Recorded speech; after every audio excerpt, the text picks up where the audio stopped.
Boa tarde, pessoal, tudo bem? Sou o Thiago, faço parte do time de marketing aqui da Dimensional. A gente vai iniciar o nosso webinar de hoje, que será com o palestrante, o João Felipe Raciunas, engenheiro de aplicação da Schneider. O tema abordado será como gerenciar a qualidade e o consumo de energia elétrica na indústria. Pode iniciar, João. Obrigado, Thiago. Vou começar aqui já compartilhando a minha tela com vocês. Bom, pessoal, obrigado, Thiago. Inicialmente, queria agradecer aí a Dimensional pela oportunidade de estar falando aqui para vocês, né? Também queria agradecer aí ao pessoal da NetGlobe e ao Thiago novamente por estar fazendo toda essa gestão para a transmissão ser possível, né? Às vezes a gente sabe que essas ferramentas digitais aí elas pregam algumas peças, mas eles conseguiram aí chegar numa alternativa, tá bom? E vamos iniciar, né, falando aí do gerenciamento de qualidade e consumo de energia, tá? Focado aí hoje especialmente na área industrial, tá bom? Aqui para vocês me conhecerem um pouquinho mais, né, uma apresentação bem rápida aí. Eu sou João Felipe Racionas, tenho 33 anos, sou engenheiro eletricista formado pelo Centro Universitário da Fundação Santo André, aqui na região do ABC Paulista, em São Paulo, e sou pós-graduando aí pelo Instituto Mauá de Tecnologia, mais especificamente aí no curso de Gestão de Energia, Energias Renováveis e Sustentabilidade. Tá? Espero poder passar aí um pouco do meu conhecimento nesses dois cursos aí para vocês no dia de hoje, tá bom? Com relação à minha experiência, eu tenho 6 anos aí, onde eu atuei como eletricista de manutenção, tá? Muito próximo ali da área industrial mesmo, de automação, né? Acompanhando linha de produção e fazendo principalmente, né, manutenções corretivas, mas também atuando em manutenções preventivas também. E já estou aí há 5 anos atuando como engenheiro de aplicação aqui na Schneider, focado para essa parte de medição e gerenciamento de energia, tá bom? Alguns dos meus interesses aí e hobbies, né? Sou um grande entusiasta aí da impressão 3D e do modelismo, então mexo bastante aí, tenho 2 impressoras 3D aqui comigo, né, para fazer umas artes aí. E a parte de literatura também, né? Se vocês olharem aqui atrás de mim, não mente, tem uma estante bastante grande aí, tá bom? Então, aqui um overview aí do palestrante que vai acompanhar vocês aí por essa próxima hora, ok? Nossa programação aqui, rapidamente, né? A gente vai começar falando de gestão de energia como um todo, né? Vamos passar pela definição, sua importância e como que a gente pode começar a fazer essa gestão de energia dentro de uma dada instalação, tá? Vamos falar também de qualidade de energia, passando pela definição, importância e os principais distúrbios que a gente pode encontrar aí na indústria, principalmente, tá? E vou fechar falando de algumas das soluções Schneider rapidamente aí para vocês, tá bom? Falando de medidores, gerenciamento de reativos, compensação do conteúdo harmônico, né? E também compensação de segs aí, tá bom? E para fechar, se a gente tiver um tempinho ainda, eu vou apresentar para vocês o nosso software de gerenciamento que vai amarrar tudo isso que a gente discutiu antes, tudo no mesmo no mesmo bolo aí. Tá? Então, começando por gestão de energia, né? Definição do termo gestão de energia. A gente consegue definir isso como sendo um conjunto de ações e processos que vão ser colocados, né, com o objetivo de controlar e administrar o uso de energia dentro de uma instalação. O que isso quer dizer? Né? Gestão de energia não é só a gente ir lá e fazer a continha de quanto de potência final a gente teve em um determinado período, menos o quanto de potência inicial a gente tinha no início daquele período, para chegar no quanto que a gente consumiu, multiplica por uma taxa XPTO ali e boa, é isso. Isso é uma parte, tá? Gestão de energia envolve aí um processo bastante complexo e até completo, vamos dizer, porque você vai precisar coletar esses dados, vai precisar fazer essas contas todas, vai precisar definir essas ações, né, tomar decisões e executar essas ações também. Tá? Então, todo o processo de coleta de dados, tomada de decisão, tomada de ação e depois a coleta dos resultados. Tá? Por que a gente tem falado muito de gestão de energia nesses últimos anos, né? Nos últimos meses principalmente? Porque a energia elétrica ela tem se apresentado aí como o principal insumo em cerca de 79% das empresas dentro do setor industrial. Tá? E ela chega a representar aí 40% ou mais dos custos de produção em determinados segmentos. Então, é um insumo extremamente importante, extremamente valioso para uma grande maioria das indústrias que a gente tem aqui no país. Tá? Então, se a gente não gerir esse insumo, a gente pode sim jogar fora, né, muita dessa energia que a gente recebe. Por consequência, a gente joga fora dinheiro e pode acabar até impactando no valor do produto final que a gente tem nessa indústria, né, nesse negócio que a gente vai estar tocando. Tá? E o objetivo principal dessa gestão, né, é justamente reduzir e controlar de forma inteligente o consumo de energia para, inicialmente, reduzir custos, sem comprometer as operações, né, que a gente vai ter aí de produção, tá bom? E até, em alguns momentos, né, fazendo essa gestão da maneira correta, a gente consegue, inclusive, ver um aumento de produtividade. Então, basicamente, você reduzir as perdas, você reduzir os problemas que você tem nessa rede, né? Identificar alguns gargalos, pontos falhos que você tem, seja nos seus equipamentos, seja nos seus processos, né? Tudo isso a gente vai conseguir avaliar com a gestão de energia e vamos conseguir trabalhar em cima disso. Seja trocando um equipamento, seja mudando um determinado processo ou maquinário de lugar para que você tenha uma economia de energia ali, né? Ou até mesmo, né, algo que é importante, que não pode ser descartado de maneira nenhuma, é a cultura dos próprios funcionários e das pessoas que estão convivendo e utilizando essa rede elétrica ali. Tá? Muito da gestão de energia também passa por essa mudança de cultura, por essa mudança de mentalidade das pessoas que estão envolvidas com com esse insumo, né, com a eletricidade. Tá bom? E aí o conjunto, né, disso tudo que a gente está dizendo aqui, o resultado final que a gente tem é o que a gente chama de eficiência energética, né? Ou eficiência elétrica, já que o termo energia não fala só de energia elétrica. Né? Então, fazendo essas ações, né, monitorando, tomando as ações corretas, trabalhando na mentalidade do nosso usuário, né, das pessoas que estão envolvidas ali, reduzindo as perdas, controlando esses custos e consumo de maneira eficiente, a gente consegue chegar na nossa eficiência energética, mantendo o nosso nível de produtividade, quiçá até aumentando ele. Tá bom? Por que é importante, né, fazer essa gestão de energia? Primeiro, né, acho que é um ponto que a gente sempre pensa, né, é para atender requisitos governamentais aí, ultimamente muito ligados aí à redução de consumo e também à redução da pegada de carbono, mas também tem, né, todas as outras questões aí de aplicação de multa por conta do fator de potência e tudo mais. Né? Então, a gestão de energia hoje ela está muito pautada, né?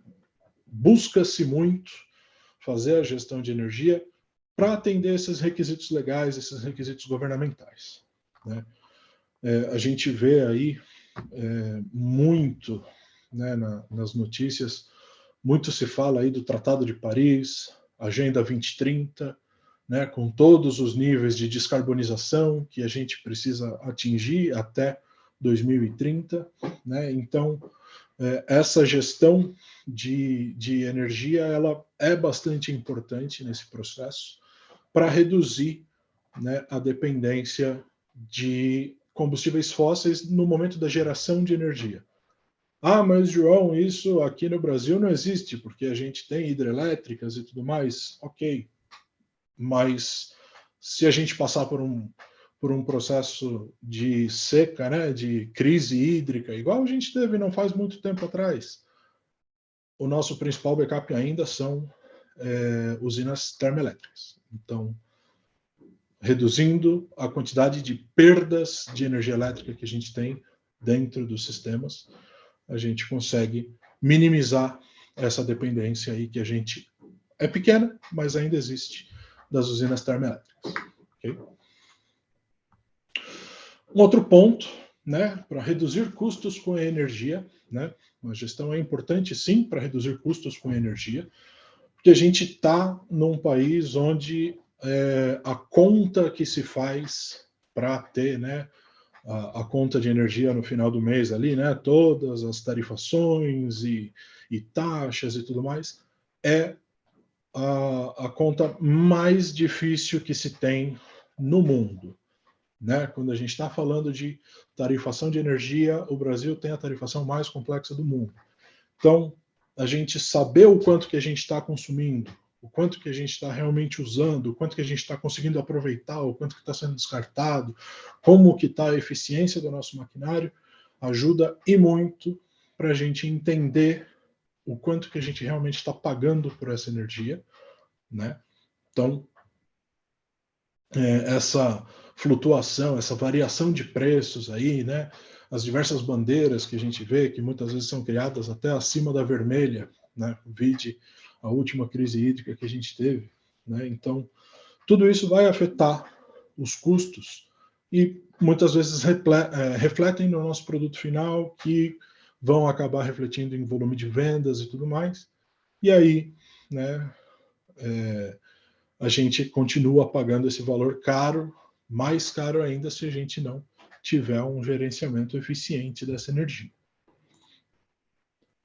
Outro ponto muito importante, que muitas vezes o pessoal não olha com tanta atenção assim, reduzir custos de manutenção. Né?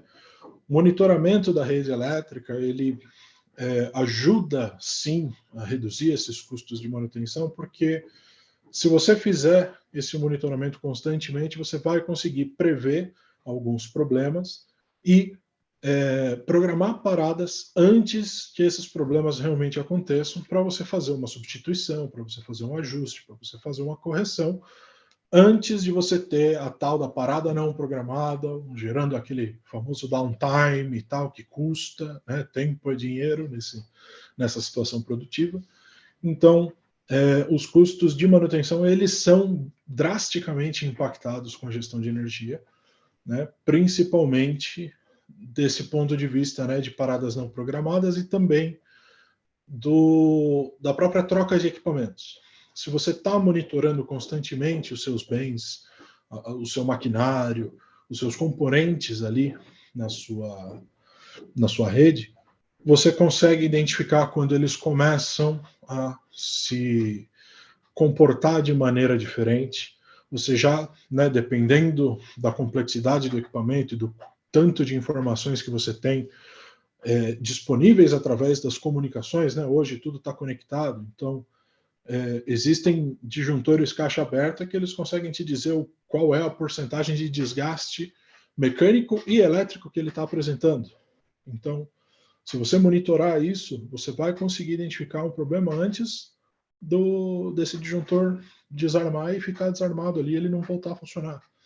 Então, você já consegue mexer nisso, você vai muitas vezes trocando um equipamento que já está funcionando de maneira inadequada, você evita que essa falha se espalhe para o resto do seu sistema, evita que você exponha os seus equipamentos a correntes e tensões de nível elevados aí que podem causar, né, queima, paradas, quebras e substituições aí em excesso. Tá? Um exemplo muito claro aqui desses custos com manutenção que eu tive recentemente, né? Eu recebi um cliente dizendo para mim que ele precisava de ajuda com o banco de capacitores dele, porque ele estava tendo que trocar células capacitivas a cada 6 meses.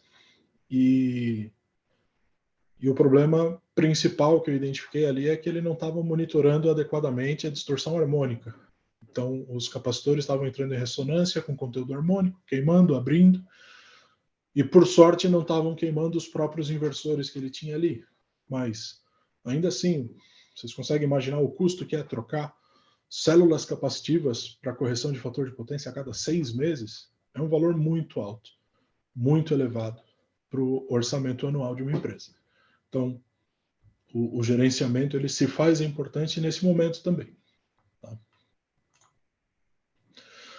E aqui, né, muito se fala de sustentabilidade nos últimos anos também, e a gestão de energia também é importante nesse ponto, né, porque você atrai clientes e fornecedores que estejam engajados com essas normas de sustentabilidade.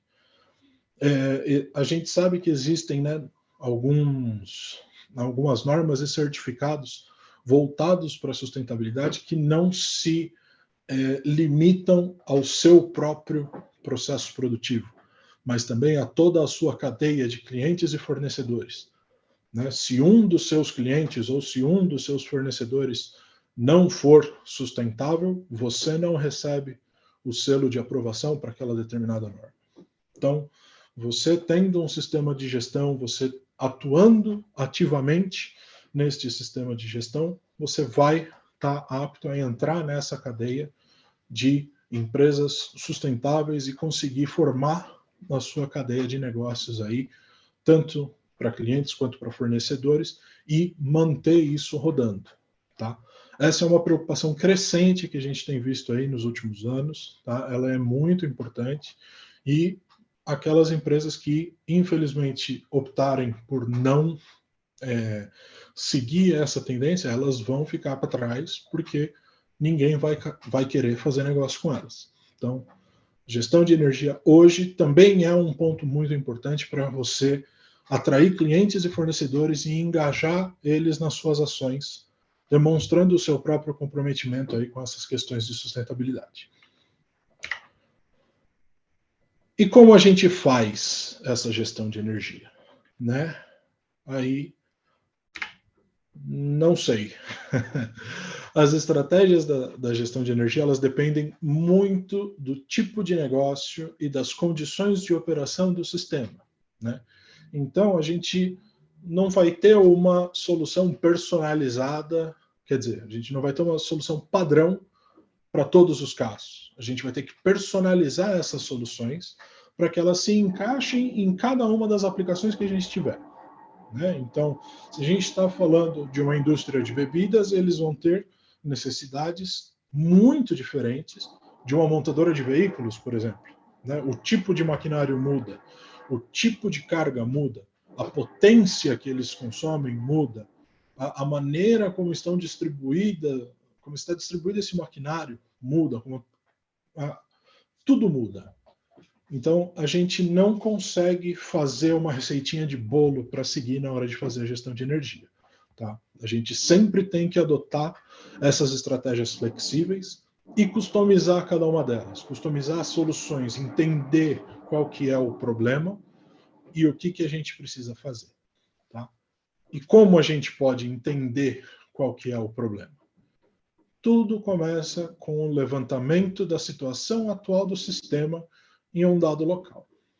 Então, se a gente está falando de uma empresa que não tem nenhum tipo de monitoramento, nenhum tipo de gestão de energia posicionado, a gente precisa identificar pontos estratégicos dessa arquitetura, dessa rede elétrica, para conseguir, né, instalar os medidores mais indicados para cada uma das aplicações que ele tiver ali, tá bom? Para que aí sim a gente consiga identificar pontos de ineficiência e necessidades operacionais dentro daquela instalação. Tá? Para a partir daí a gente começar a discutir quais vão ser as ações a ser tomadas para resolver os problemas que forem identificados lá, tá? Então, tudo começa com sistemas de medição e coleta de dados para que você consiga fazer essa análise e aí sim embasar suas decisões para conseguir tomar as ações necessárias, ok? Só que aí, no meio desse monitoramento, dessa gestão toda que a gente está fazendo, a gente esbarra na qualidade de energia, né? O que é a qualidade de energia? Né? Vocês já devem ter ouvido falar desse termo algumas vezes, né? Qualidade de energia é um termo que tem ganhado uma importância muito grande de alguns anos para cá, né? E ela inclui aí uma gama de fenômenos, né, que vai abranger diversas áreas, diversos setores aí dos sistemas elétricos, tá? Incluindo a parte de comunicações, tá bom? Então, quando a gente fala de qualidade de energia, a gente não está falando só de geração de energia, de transmissão, distribuição, consumo, não. A gente abrange tudo, tá? Qualidade de energia é um termo que abrange todas as áreas dos sistemas elétricos aí. Ela não está limitada a uma só, tá? Não é quando se fala de problemas de qualidade de energia, não é uma exclusividade de transmissão, por exemplo, tá? Então, as causas e os efeitos, né, que a gente pode ter relacionados à qualidade de energia, eles precisam sim ser reconhecidos aí por todas as áreas, para que todos esses setores envolvidos consigam colaborar, né, no gerenciamento desses problemas, né, para conseguir chegar numa solução aí para atender a todos, tá bom? E aí, né, a gente, depois de estabelecer, né, que qualidade de energia é um termo que abrange tudo, né, todas as áreas do sistema elétrico, a gente também define o conceito de perda de qualidade de energia, né? Hoje, o conceito de perda de qualidade de energia que a gente mais adota aí é todo e qualquer desvio que aconteça na magnitude, forma de onda ou frequência da tensão ou da corrente dentro de um sistema elétrico que resulte aí em algum tipo de falha ou operação indevida de equipamentos, tá? E aqui a gente pode estar falando de um motor que não funciona direito, né, que apresenta um aquecimento excessivo, apesar dele continuar rodando. A gente pode estar falando de um disjuntor que fica desarmando seguidas e seguidas e seguidas vezes, aparentemente sem nenhum motivo. Ou também a gente pode estar falando de um computador que fica mandando informações erradas dentro da rede de comunicação que ele está inserido. Tá? Então, qualidade de energia e problemas de qualidade de energia, eles afetam toda a sua rede, toda a sua cadeia aí. Tá? Por que é importante a gente monitorar a qualidade de energia? Né? A gente sabe que uma rede operando aí em baixos níveis de qualidade de energia está muito sujeito a falhas de operação indevida, até por conta, né, da definição que a gente viu ali no slide anterior, né? Mas essas falhas e essas operações erradas, elas podem escalar e levar a paradas não programadas, né, interrompendo o processo produtivo, mas também, né, são principais fatores aí por vocês terem desgaste mais elevado nos equipamentos, né? Então, um motor que esquenta muito, você vai ter problemas no estator deste motor cedo ou tarde. Se o seu disjuntor fica desarmando aparentemente sem motivo, você vai precisar substituir ele em algum momento, porque a mola está ficando desgastada, você está gastando, né, os ciclos de liga e desliga que ele suporta ali, né, você está causando estresse mecânico nesse disjuntor. Então, são pontos que são muito fáceis da gente deixar passar, mas que são muito importantes para justamente a gente aumentar a vida útil desses equipamentos, né, e evitar essas paradas não programadas tanto quanto possível. Tá? Um outro ponto muito importante para o monitoramento da qualidade de energia. Né? Ao contrário aí do que muita gente diz, 80% dos eventos relacionados à qualidade de energia são gerados dentro da unidade consumidora e não da concessionária. Tá? Primeira coisa que eu já vi muita gente dizer é: quando detecta que existe um problema de qualidade de energia dentro da instalação dele, a primeira coisa que o cara faz é: mas isso vem da concessionária. Cara, dificilmente. Muito provavelmente tem algum equipamento na sua rede que está gerando esse problema e esse problema está se espalhando para todo o resto da sua rede. Tá? Dificilmente você vai ter um evento de qualidade de energia chegando pela concessionária. É possível, mas a maior parte das vezes não. O problema é gerado internamente e ele vai precisar ser tratado internamente. Tá? Existem muitas normas, né? O PRODIST estabelece muitas orientações com relação a esses problemas, a esses fatores de qualidade de energia, em especial conteúdo harmônico. Tá? Então, esses itens eles precisam ser observados, eles precisam ser monitorados. Tá? Qual é a parte difícil disso? Né? Nem todos os problemas, nem todos os eventos de qualidade de energia, quando solucionados, eles impactam diretamente no bolso, né? No bolso do consumidor. Fator de potência, a gente sabe que interfere diretamente no bolso, porque, enfim, né, ninguém gosta de pagar multas. Mas correção de conteúdo harmônico, por exemplo. É muito difícil a gente realmente mensurar, né, o gasto que o usuário vai deixar de ter se ele corrigir o conteúdo harmônico que ele tem na rede dele. Né? Salvo aí, né, casos muito gritantes, como o que eu comentei, dos capacitores sendo trocados a cada 6 meses, é um pouco mais difícil da gente apresentar, né, uma solução aí com um retorno financeiro rápido, né, ou evidente, claramente evidente para o usuário. Mas, se não tratado, né, se esses eventos, esses problemas de qualidade de energia não forem tratados, eles vão se acumular, eles vão aumentar a sua magnitude e eles vão afetar o seu maquinário e eles vão gerar aí paradas e outros problemas, né, cada vez maiores. Tá? E aqui, né, é importante monitorar esses eventos de qualidade de energia, porque eles podem sim se espalhar pela rede e afetar equipamentos e partes da instalação diferentes e até distantes daquele onde eles se originaram. Tá? Então,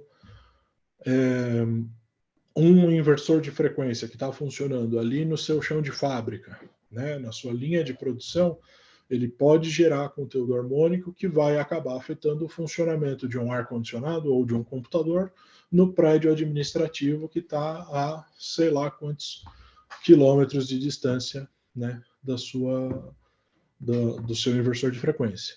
Tá? Mas pode acontecer. Tá? Esse conteúdo harmônico ele pode chegar até o transformador, onde esse inversor de frequência está ligado, e aí, a partir do transformador, essa distorção se espalha para todo o resto da rede, afetando todos os outros equipamentos que estão conectados naquele transformador.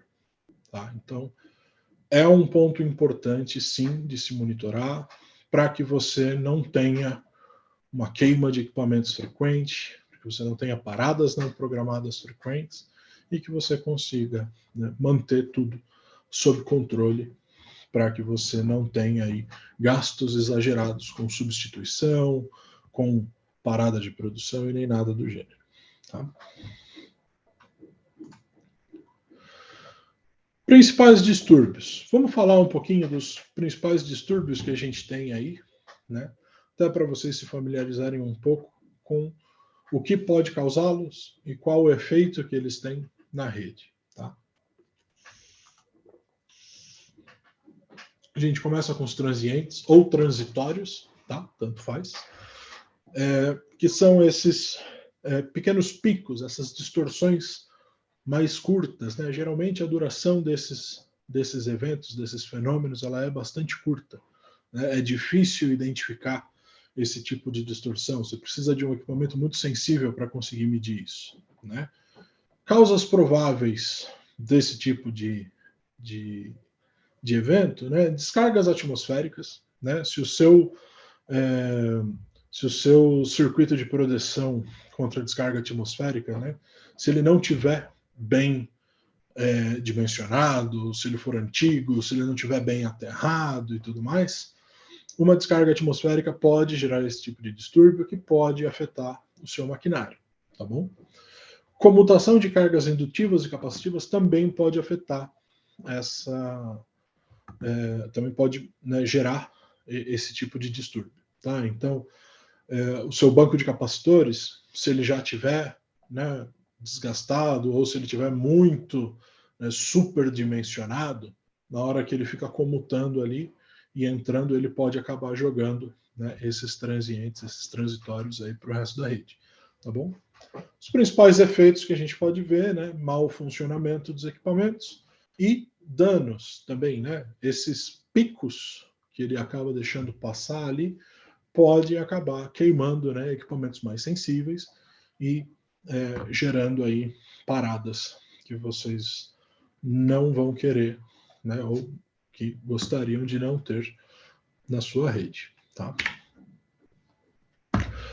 As interrupções, né, interrupções de energia, aí sim a gente está falando de uma interrupção no fornecimento de energia mesmo, né? Então, vejam aí o exemplo da forma de onda que a oscilação aí, né, normal que a gente tem na nossa rede de corrente alternada, ela simplesmente para, né, ela acaba. E as causas prováveis, né, dessas interrupções, falhas na concessionária, aí sim, né, tem alguma manutenção ou algum cabo da linha de transmissão teve alguma avaria e tal, então a concessionária pode apresentar esse tipo de problema, sim. Falhas nos equipamentos mesmo, né? Se você tem ali um circuito alimentando diversas cargas, né, por mais que sejam semelhantes, se uma delas entrar em curto, você derruba o seu disjuntor, gera uma interrupção para todas as outras que estão ligadas ali. Né? Então, falhas nos equipamentos também podem apresentar esse tipo de problema, né? E desarme aí de proteções, principalmente, tá bom? Os grandes efeitos aí que a gente observa, né, com esse tipo de evento: tempo de inatividade, danos aos equipamentos, né? Se a gente está supondo, né, que alguma carga que você tem ali entrou em curto e acionou o desarme de proteções, é bem possível que esse curto, se a gente estiver falando de um equipamento mais sensível, né, menos robusto, é bem possível que esse curto já seja o suficiente para queimar o seu equipamento, tá? Mesmo que tenha as proteções ali. E também, nessas interrupções, possível perda de dados. Né? Se a gente considerar um data center, né, hoje, se faltar energia no data center, em qualquer pedaço do data center, são dados que você perde, que você não transmite para lugar nenhum. Né? Vale lembrar, né, que isso é especialmente importante, porque hoje muito se fala, né, de vou salvar os meus arquivos na nuvem, vou hospedar um determinado software em nuvem, vou colocar não sei o que na nuvem. O que é a nuvem? É um grande data center. E se este data center não tiver energia, se ele tiver alguma interrupção de energia, seus dados vão juntos, tá? Então, é um ponto bastante importante aí, tá? Afundamentos, também chamados de segs, aí, né? São essas quedas, né? Essa diminuição no nível de tensão ou de corrente, né? Normalmente com uma duração mais curta, tá? Geralmente podem acontecer por conta de falhas na concessionária ou na distribuição, tá? Por conta de alguma manobra, por conta do acionamento, né, de uma carga muito pesada, né, de cargas de grande potência, né, tanto da parte da concessionária quanto da parte do próprio usuário, tá bom? Então, se a gente está falando, né, de uma indústria mais pesada, de uma indústria que lida muito com maquinário pesado, os afundamentos eles são bastante comuns, né, principalmente na partida aí de motores maiores e tudo mais, tá? E esses afundamentos eles podem, né, acabar afetando o funcionamento de outros equipamentos, né? Já peguei casos aí que um motor muito grande em uma indústria, toda vez que ele partia, ele gerava um seg, e esse seg afetava o funcionamento de um dos exaustores que precisava funcionar para o sistema todo rodar, né? Só que este seg, por mais curto que fosse, ele fazia com que fosse preciso desligar toda a máquina, esperar esse exaustor parar e partir o exaustor de novo, porque esse seg já fazia com que a planta, aquela parte do processo, perdesse toda a referência de funcionamento e não conseguisse operar adequadamente. Por conta de um motor de grande potência que estava próximo ali, né, a gente teve todo esse problema que começava com um exaustor, mas que o exaustor ali que parava por conta desse seg, a gente tinha que parar a máquina toda e restartar, fazer todo o ciclo de startup do zero novamente, tá? Então, os efeitos na rede aí, né, tempo de inatividade, parada de sistemas e até perda de dados também. Ao contrário dos segs, a gente tem as elevações, né, ou também chamadas de swells, que é realmente o oposto dos segs, né? Se o seg é uma diminuição nessa amplitude, os swells, né, as elevações, são um aumento nessa amplitude, tá?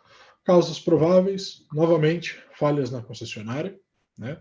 Alguma comutação que eles estejam fazendo, alguma manobra, algo do gênero, pode acabar deixando passar alguns swells, né? E mudanças de carga dentro da própria unidade consumidora, tá bom? Né? Com elevação de tensão, a gente não tem muito o que fazer, né? Se chegar a uma elevação de tensão, você reza para o seu equipamento suportar esse nível de tensão mais alto, tá? Danos aos equipamentos são bastante comuns quando a gente tem esse tipo de problema, né? Essas elevações, e redução de vida útil, porque você está expondo o seu equipamento a uma tensão, uma corrente mais elevada, que vai acabar, né, desgastando ele um pouquinho mais. Tá bom? Subtensões. E aqui, subtensão, a gente pode dizer que seja um afundamento de longa duração, né? Enquanto o afundamento for curto, ele permanece sendo classificado como um seg. Se for maior, aí a gente já classifica ele como uma subtensão, tá? Ele tende a ser duradouro, tá bom? Causas prováveis, mudança de carga, sobrecargas, falhas, né? E os efeitos na rede, desligamento, mau funcionamento e falha nos equipamentos também, tá bom? Sobretensões, oposto das subtensões, né? Seriam swells de longa duração, né? Também causas prováveis, mudança de carga, falhas, excesso de compensações, muitas vezes também, né? Se de repente a gente está lidando aí com uma rede com muitas subtensões, a gente tende a colocar, né, compensações. Se a gente fizer isso em excesso, em um momento em que não precisa dessas compensações, elas podem acabar gerando essas sobretensões aí, né? Efeitos na rede aí, danos aos equipamentos e redução de vida útil, principalmente. Ok?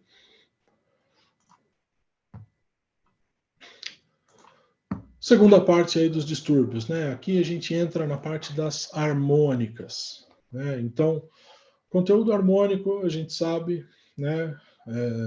Muito danoso aí, é uma distorção em frequência, em cima de distorção em frequência, em cima de distorção em frequência, e assim vai, e elas vão se acumulando e acabam atuando aí sobre a nossa onda fundamental na frequência de 60 Hz e apresentam aí esse caráter distorcido, tá?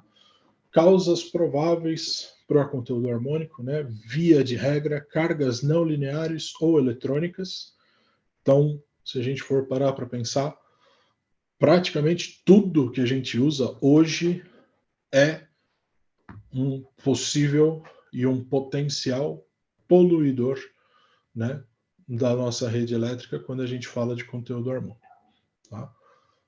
Se a gente está falando de iluminação LED, ajuda muito no consumo. Ajuda, realmente ajuda. Porém, geram muitos níveis de distorção harmônica, principalmente quando a gente está falando de instalações de grande porte. Tá? Efeitos na rede, danos aos equipamentos, né? Lembrem-se sempre lá do nosso banco de capacitores que precisava ser trocado a cada 6 meses, redução de vida útil e acionamento indevido de proteções, né? Então, aquele seu disjuntor que fica desarmando sem motivo, seus capacitores que precisam ser trocados a cada 6 meses, o seu inversor de frequência, que deveria durar 5 anos, dura 3, 2. Então, esses equipamentos aí, né, esses efeitos, podem ser reflexo aí de distorção harmônica na sua rede. Desbalanço. E aí o desbalanço pode ser tanto de tensão quanto de corrente também, né?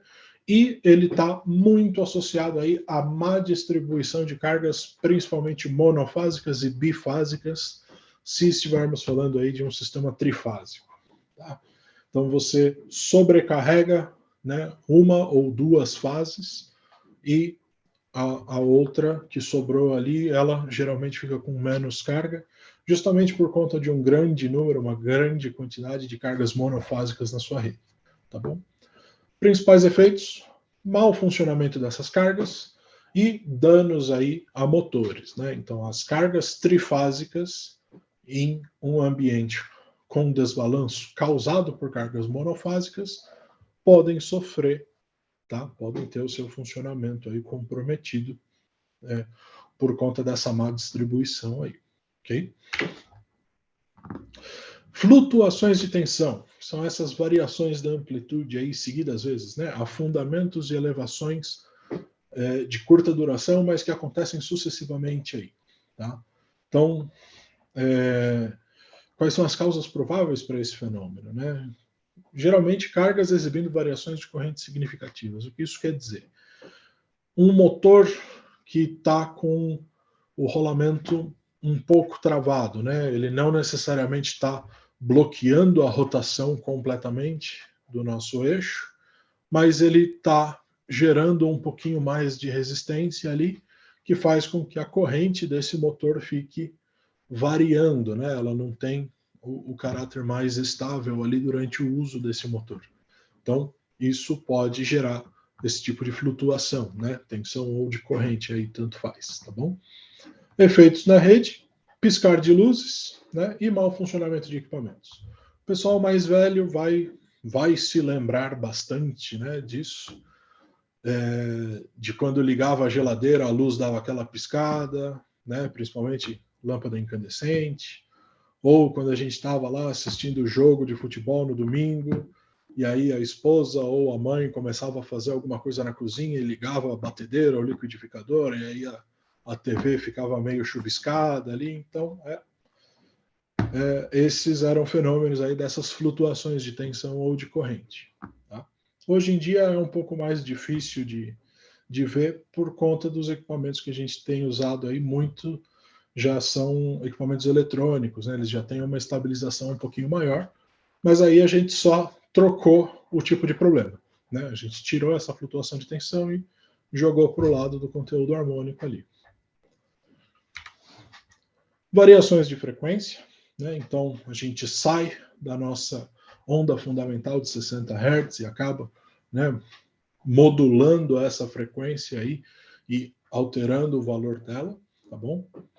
Causas prováveis disso, normalmente geradores em standby, né?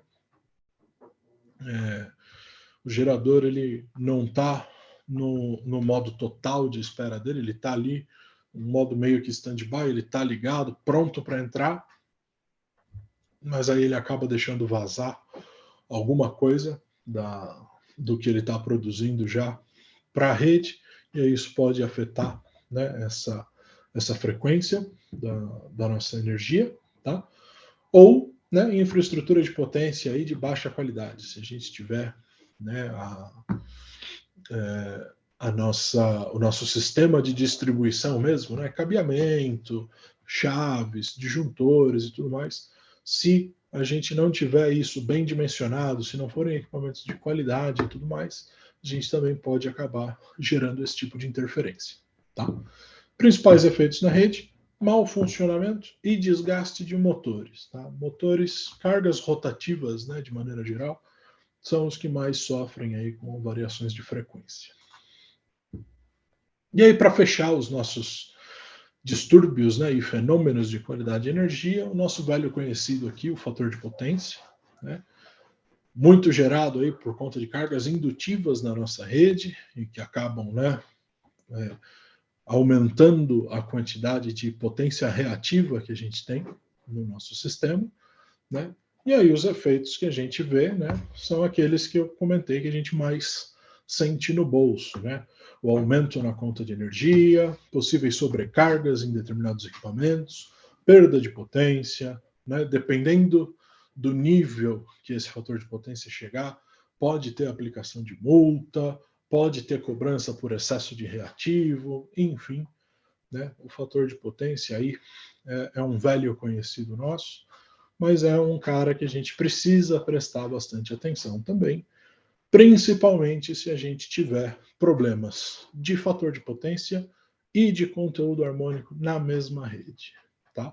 Que aí a correção destes dois problemas ao mesmo tempo começa a ficar um pouco mais complicada, tá? Falando rapidamente aqui, que a gente já está chegando no nosso horário, soluções que a Schneider oferece para facilitar essa questão de gerenciamento, né, de consumo e qualidade de energia, né? A gente começa pelos medidores, a gente tem, né, a gente separa os nossos medidores aí em 3 gamas, básica, intermediária e avançada, tá bom? Cada uma aí com uma aplicação mais indicada e específica aí, né, para cada tipo de utilização mesmo. Como a gente comentou lá atrás, né, o processo de gestão de energia, né, as ações, as estratégias, elas mudam de acordo com a unidade consumidora, mudam de acordo com o usuário. Então, a gente precisa ter uma variação grande de medidores para atender a essas diferentes necessidades também, tá bom?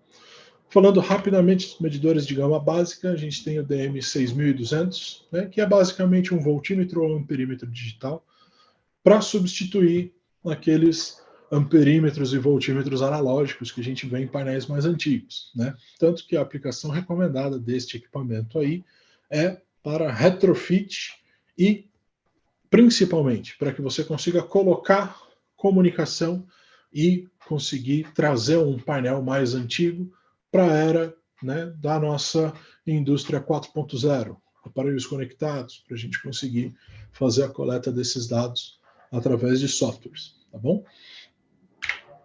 A gente tem também a nossa linha do IEM 3000, tá? Medidores muito focados em consumo de energia.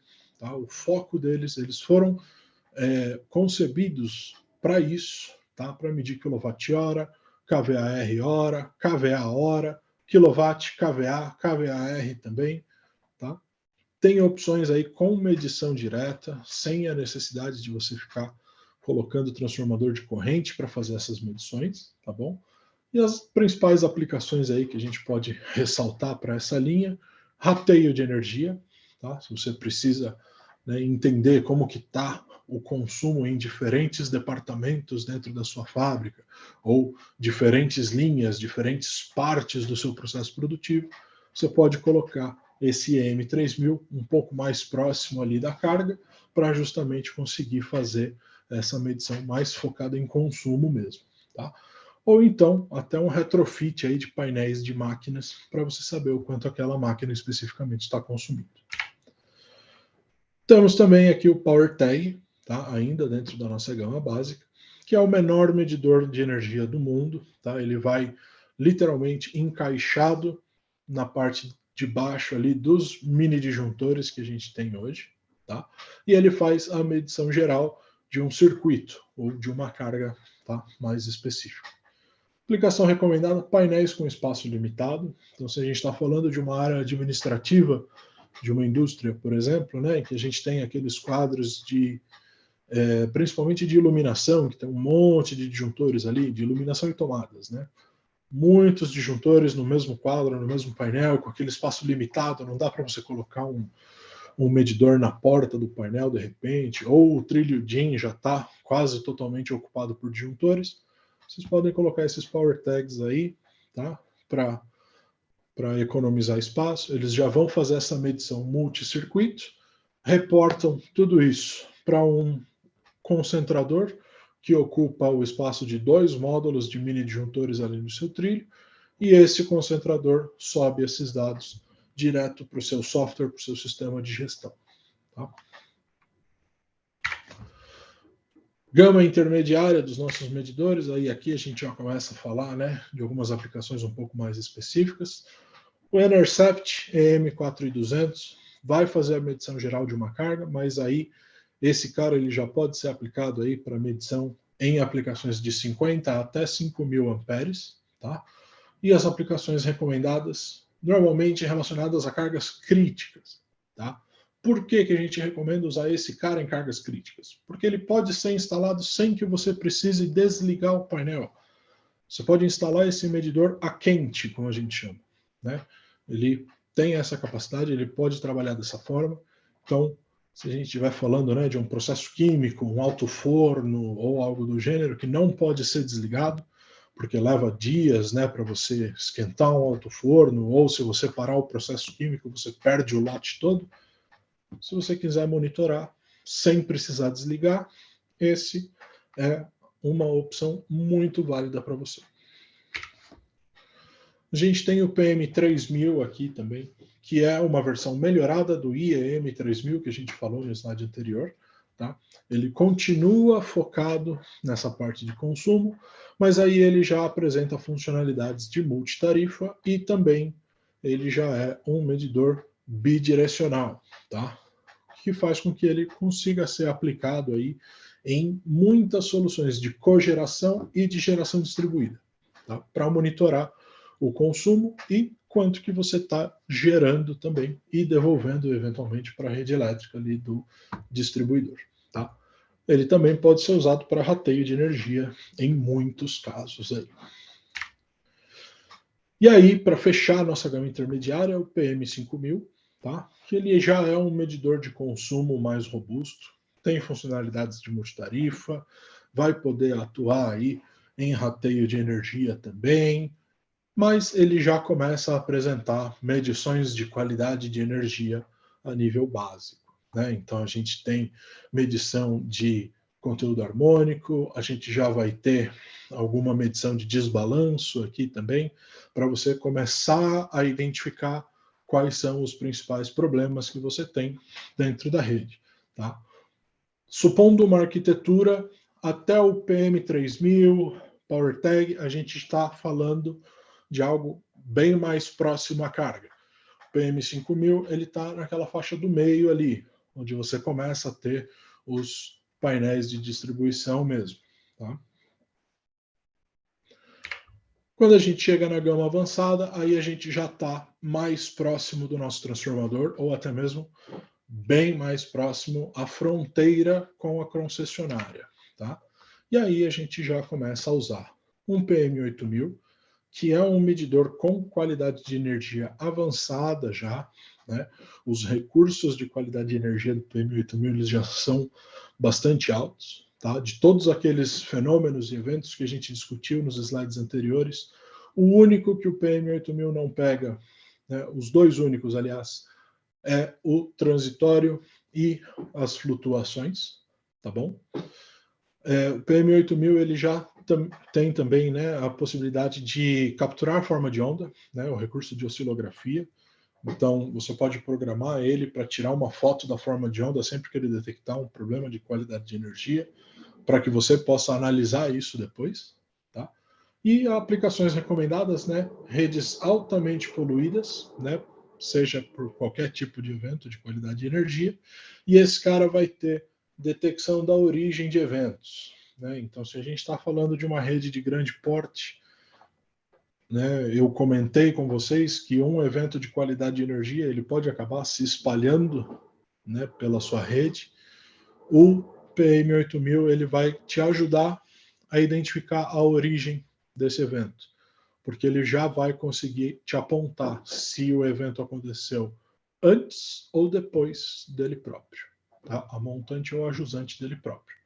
Então, se você colocar em pontos estratégicos da sua rede o PM8000, você vai conseguir fazer a triangulação para chegar exatamente no pedaço da rede onde foi originado o evento que você está analisando.